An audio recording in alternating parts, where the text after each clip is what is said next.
everyone.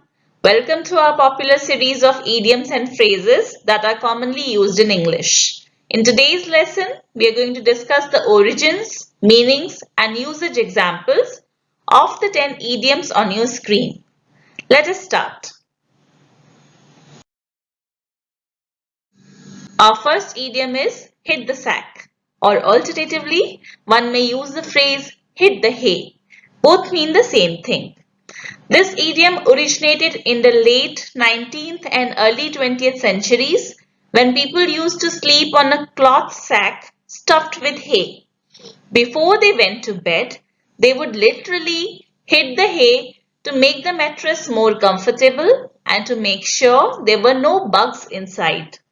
So when one says that one is about to hit the sack or hit the hay, it means to retire from the day's activities and to go to bed. An example sentence would be, I am very tired, so it's time for me to hit the sack.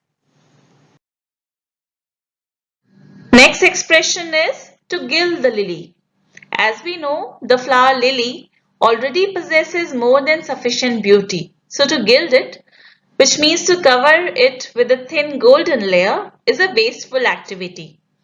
Thus the term to gild the lily means to adorn unnecessarily something that is already beautiful, or to make superfluous additions to what is already complete. For example, you look very beautiful the way you are. No need to add unnecessary makeup, as it would be like gilding the lily. Give someone the cold shoulder. This phrase is a metaphor for disdain. It is a complete antithesis, or we can say the opposite of a warm hug. When you give someone a cold shoulder, you ignore that person. You give him an intentionally cold or unsympathetic treatment. An example sentence to illustrate the meaning of this idiom is, when I greeted her at the party, she gave me a cold shoulder and walked away. Next, we have the idiom Halcyon days. Well, Halcyon was a mythical bird and it was believed to breed in a nest floating at sea at the winter solstice. It had the power to charm the wind and waves into a calm. Some say that this bird is the same as kingfisher. The term Halcyon thus denotes a period of time that is idyllically happy and peaceful, and Halcyon days is a phrase used in general to refer to sunny, mild and calm days during winters. An example sentence would be, the girl recalled the halcyon days of her childhood. To hit the ground running. Sometimes we say to hit the road running. The origin of this idiom is disputed, but the image is that of a person who descends from a moving train or bus or perhaps a car and starts running right away. So this idiom means to start something and proceed at a fast pace with great enthusiasm. An example sentence would be, this college equips you well to hit the ground running once you graduate. Next idiom is in the arms of Morpheus.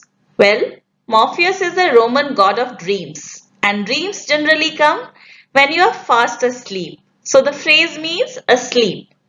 For example, the day had been so tiring, he was soon in the arms of Morpheus.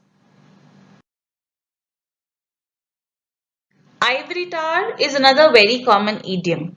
The term stands for a place or attitude of retreat where one is quite separated from everyday affairs and from the facts and practicalities of the real world. It is used most often in reference to intellectuals and artists who remain complacently aloof. An example sentence that illustrates this meaning is, the book is far removed from reality, having been written by some college professor who spent his entire professional life in an ivory tower. Next idiom is like Caesar's wife. The word Caesar here alludes to the famous Roman Emperor Julius Caesar. This phrase refers to the second wife, Pompeia, of Julius Caesar, who divorced her because of rumors of her adulterous behavior, saying that my wife ought not even to be under suspicion. So the phrase, like Caesar's wife, refers to someone whose ethics should not be questioned, one who should be above suspicion. For example, politicians and their associates should be like Caesar's wife, above such suspicion. Murphy's Law. People utter this expression quite often, so sometimes you have to strain your head to recall what it means. Well, Murphy's Law, plain and simple, is the observation that anything that can go wrong will go wrong. For instance, I was already late for office, so the sight of a punctured tire at my car parking reminded me of Murphy's Law. If anything can go wrong, it will. And the last idiom in this section is, there is no love lost between A and B.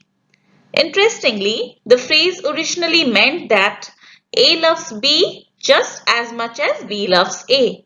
The amount of love is balanced, so there is no love lost, unlike unrequited love which was considered to be lost. Earlier, the phrase could be used to say that they both love each other equally or they both hate each other equally. But the idiom is now exclusively used for the second possibility.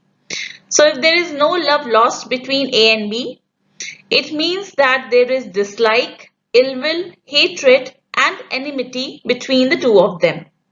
For example, we can say that there is no love lost between the cat and the dog.